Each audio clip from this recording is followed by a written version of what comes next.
n'engagez pas un nouveau sujet. Non, mais vous dites clairement, On va je laisser parler suis Natacha pour pour l'Église Oui. et contre le Christ. Oui. Et bien Oui, sûr. je le dis clairement. Mais donc là, Ah oui, quand vous dites après, cela, Vous avez entendu? Rien. Ah non, Je vais vous la remettre. la révolution pas française, du tout. et que dans ces veines coulent les évangiles.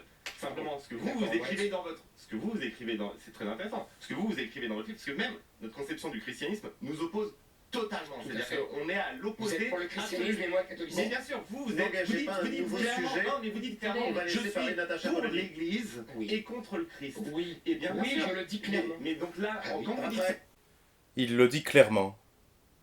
Zemmour se dit clairement contre le Christ. Et vous allez voter pour cet homme-là? Si vous avez vu ma précédente vidéo intitulée « Faut-il voter pour Zemmour ?», vous savez que je prépare un pamphlet sur ce personnage qui s'érige en sauveur de la France, enfin du moins qui a la prétention de sauver la France. Je suis en train de m'infliger la lecture de son pavé « Destin français » et vraiment les bras m'en sont tombés. Je ne pensais pas lire autant d'horreurs contre notre sainte religion en la personne du pape Boniface VIII. Le pape Boniface VIII est attaqué, mais de manière considérable, tandis que l'ignoble Nogaret est pratiquement porté au nu comme un personnage fondateur de la France, un personnage capital de l'histoire de France. Alors on a beaucoup parlé du chapitre Saint-Louis, le roi juif, mais assez peu du chapitre suivant, Nogaret, la claque du siècle. On appréciera. Alors déjà, on apprend que Nogaret était d'origine cathare, ce qui est vrai. On apprend, page 93, que le pape Boniface VIII, qui s'est défendu avec beaucoup de dignité et qui a défendu la Sainte Église et les droits de la Sainte Église. Il n'a pas simplement défendu sa personne, il a défendu le principe qu'il représente. Mais on apprend en lisant M. Zemmour que le pape Boniface VIII s'est comporté avec une fausse humilité. Ah!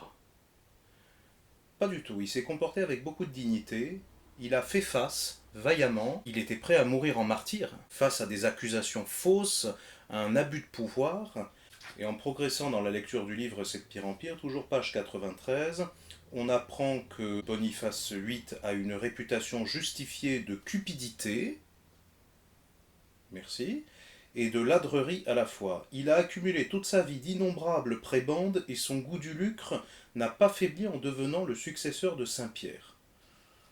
Merci beaucoup. La fausse humilité, c'était pas assez, il fallait ajouter la cupidité et le goût du lucre.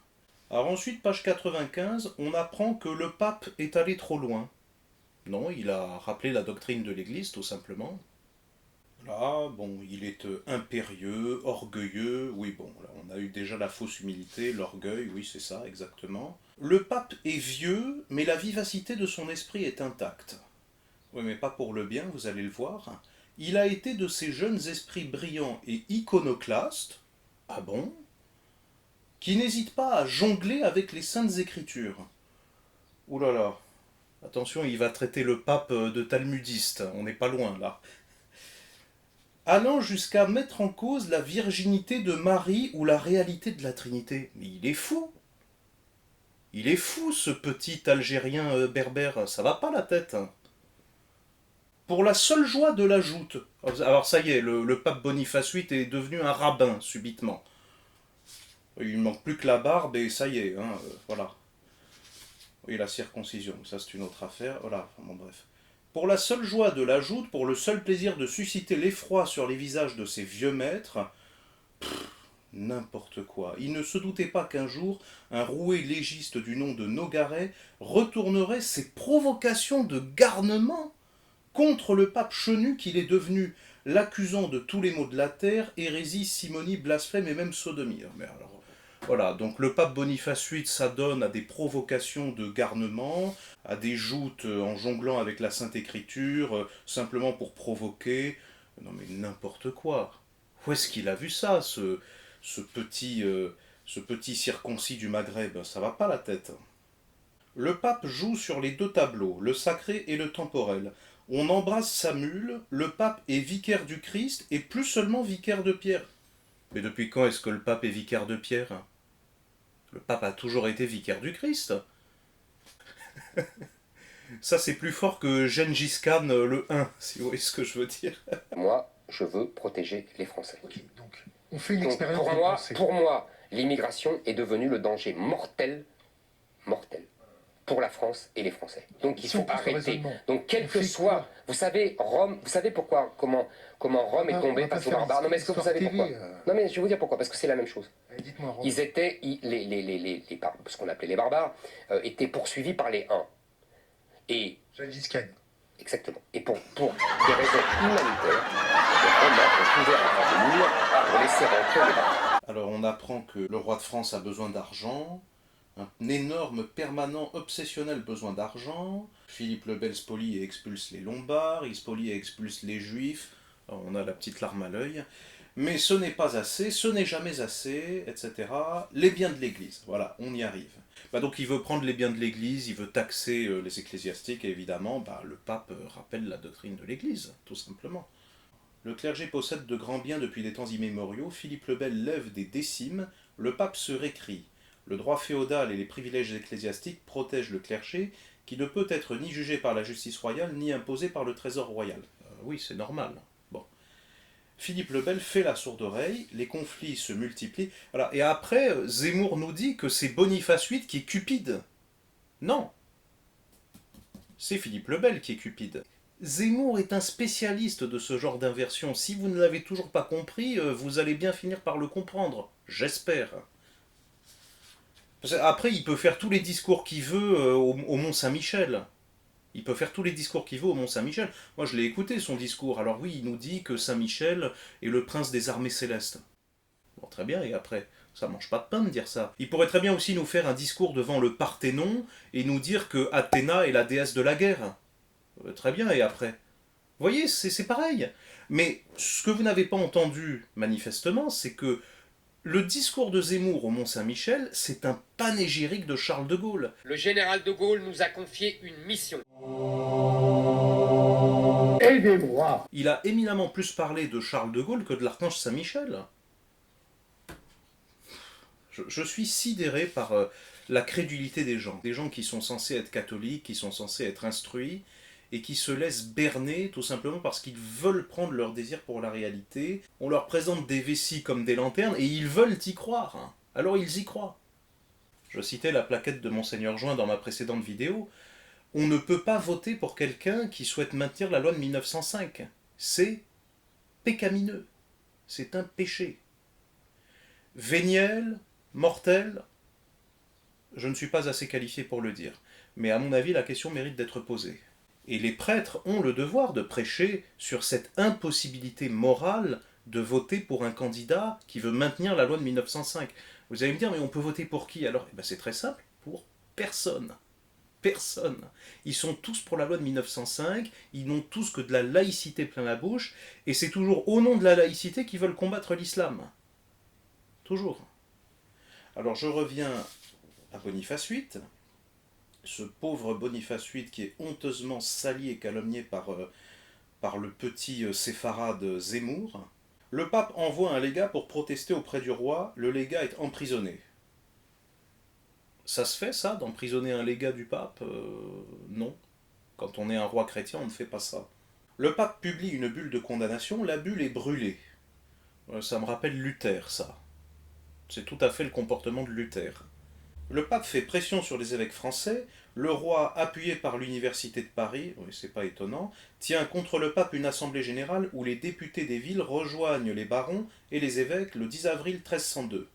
Les états généraux sont nés. Nogaret, procureur du roi, tonne contre le pape, obtient la condamnation presque unanime de tous les représentants de la nation, aucun évêque n'a osé se séparer du sort royal, l'Église de France est consacrée, le gallicanisme est né. Voilà, donc Nogaret, d'origine cathare, le père du gallicanisme. Mais c'est pas faux du tout, ça, pour le coup. Mais apparemment, Zemmour ne trouve rien à y redire. Le cupide, c'est Boniface VIII, ce n'est pas le roi Philippe le Bel, de toute évidence. Et c'est-à-dire que pour Zemmour, le gallicanisme est une expression du génie français, comme le pense Henri de Lesquen, le libéral marcioniste gallican Henri de Lesquen. Ça leur fait au moins un point commun à tous les deux.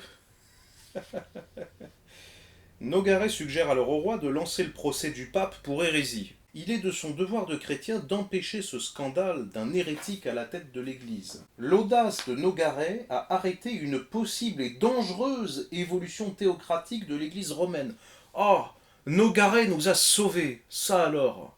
Vous ne le saviez pas, mais Zemmour vous l'apprend. Voilà. Ah, merci monsieur Zemmour. Quels ignorants nous sommes, nous pauvres Français catholiques, nous sommes tellement stupides. Vous êtes le phare de l'humanité, vous êtes la lumière du monde, bien sûr. La claque de Nogaret a changé le cours de l'histoire de notre pays. La France sera désormais ce petit bout de terre unique au monde qui ne soumet pas la loi de l'État à la loi de Dieu. Oui, donc il soutient tout à fait le principe de la laïcité, en fait.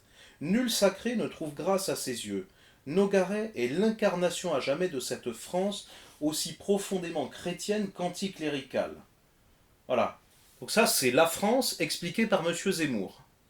C'est catholique, ça? Vous allez voter pour cet homme-là? Vous n'avez pas honte? Une claque a fait Nogaret, qui a fait Philippe le Bel, qui a fait la France.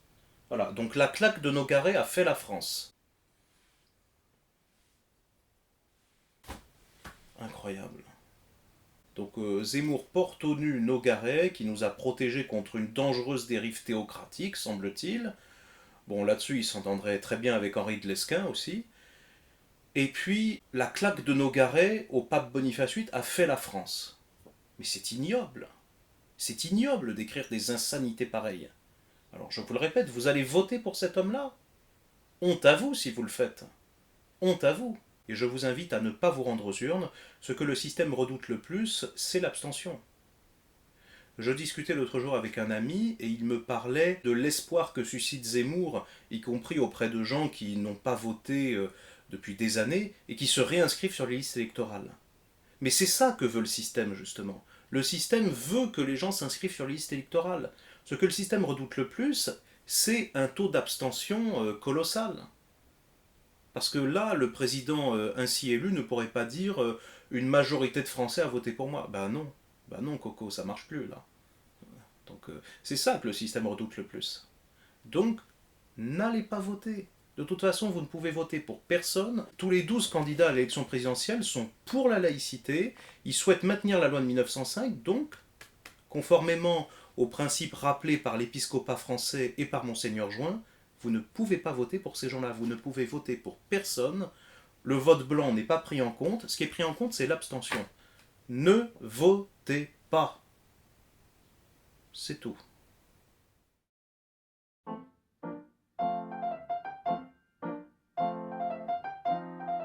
Si on part d'un mot primitif indo-européen, Satan, d'après la loi de dissimulation des aspirés, soit le S tombe, soit le H en européen. Si le S tombe, Satana donne Athana. Et Athana est la vieille forme d'Athéna. Maintenant, si c'est le H qui tombe, le S, en principe, se conserve.